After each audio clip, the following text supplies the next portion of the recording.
얼마 전 비가 억수같이 쏟아지던 화요일 오후 2시였습니다. 머리부터 발끝까지 명품으로 휘감은 40대 사모님 한 분이 우산도 제대로 안 접은 채 제 사무실 문을 닥차고 들어오셨습니다.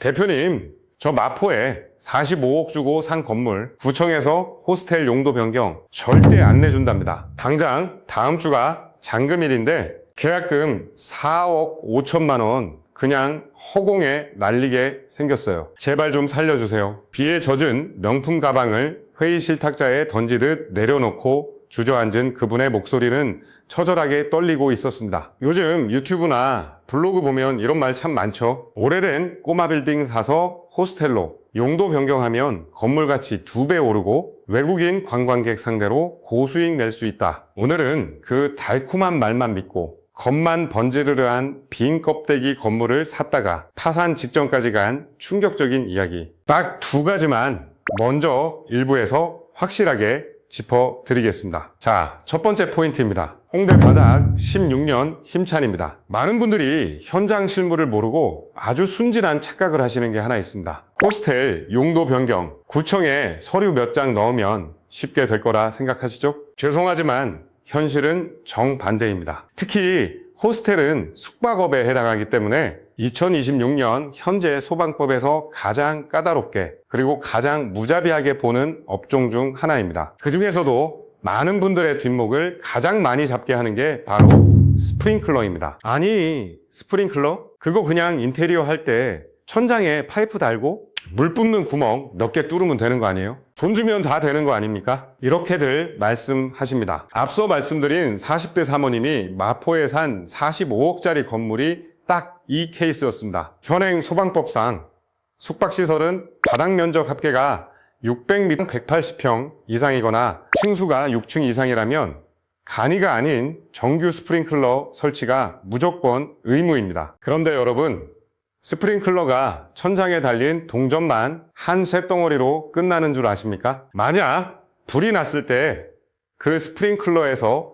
물이 뿜어져 나오려면 건물 어딘가에 어마어마한 크기의 예비용 물탱크와 물을 끌어올릴 거대한 펌프실이 반드시 들어가야 합니다. 수백, 수천 리터의 물을 보관할 공간이 필요하다는 겁니다. 문제는 여기서부터인데요. 이 사모님이 매입한 마포의 건물은 옛날에 지어질 때부터 이미 대지 면적 대비 건폐율과 용적률을 법적 한계치까지 꽉꽉 채워서 지은 건물이었습니다. 건폐율과 용적률의 여유가 단 1평도 남아있지 않다는 건 무슨 뜻일까요? 건물 옥상이든 1층 주차장 구석이든 펌프실을 새로 만들 물리적인 공간 자체를 뺄 수가 없다는 뜻입니다. 만약 억지로 샌드위치 판넬이라도 세워서 펌프실을 만든다? 그 순간 불법 증축이 되어버립니다. 이 사모님 어떻게든 해결해 보려고 유명하다는 건축사 사무소 5군데를 미친 듯이 돌았습니다. 구청 건축과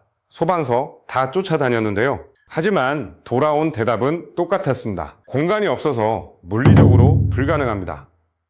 대표님, 물탱크 하나 묻을 자리 없다고 호스텔이 안 된다니요? 이거 사려고 영끌에서 대출 받았는데 한 달 이자만 1,500만 원이에요. 결국 이분 용도 변경 불가를 이유로 계약을 물리려 했지만 매도인 측에서 거부했고 잔금을 못 치러서 피 같은 계약금 4억 5천만 원을 고스란히 공중에 날렸습니다.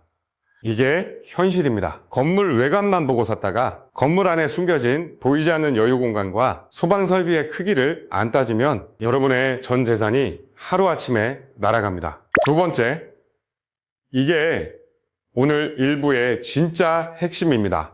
오래된 낡은 건물 싸게 사서 외관 좀 부수고 내부 인테리어 감성적으로 예쁘게 꾸미면 인스타 핫플 호스텔이 뚝딱 나올 줄 아십니까? 강남에서 치과를 운영하시는 50대 원장님 사례입니다. 이분은 수익률을 극대화하려고 강남 이면도로에 있는 오래된 3층짜리 낡은 다가구 주택을 30억에 매입했습니다. 기존 방들을 쪼개서 객실 10개를 뽑아낸 다음 부티크 호스텔로 돌릴 완벽한 계획을 세웠죠. 그런데 첫 설계 도면 미팅, 날 도면을 펴자마자 이 원장님의 멘탈이 산산조각 났습니다. 여러분, 2층 이상이거나 연면적 200제곱미터 이상인 노후 건물을 숙박시설로 용도 변경할 때는 구조 안전진단이 필수입니다. 이 원장님이 수익을 내려면 객실수를 최대한 늘려야 하죠. 그런데 소방법에 따르면 호스텔 같은 다중이용시설은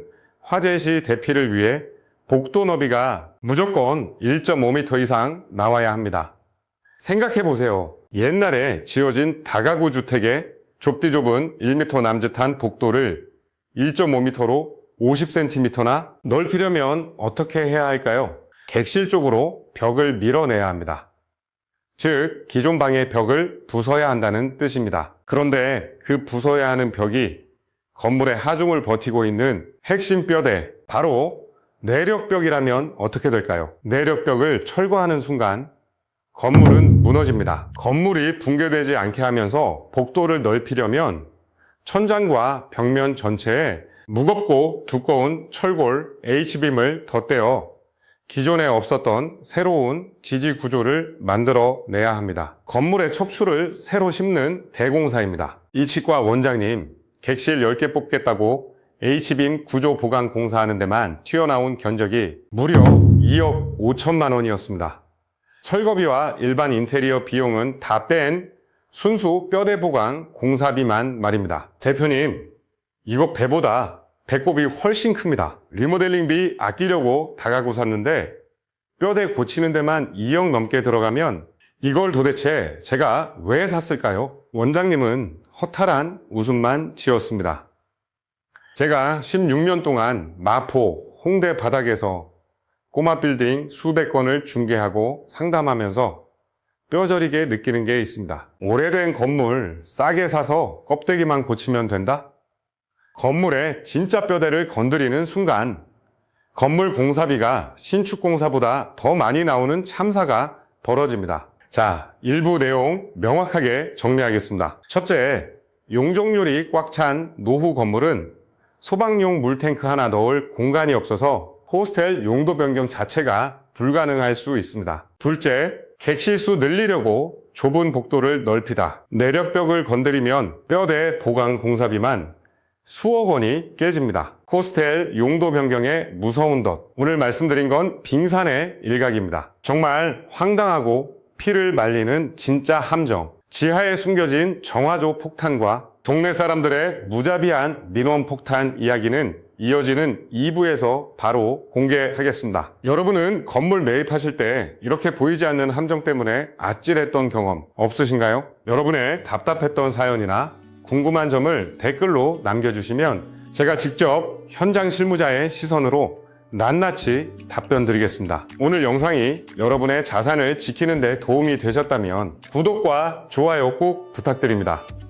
여러분의 소중하고 피 같은 자산 끝까지 안전하게 지키시길 바라겠습니다. 곧 2부에서 뵙겠습니다. 감사합니다.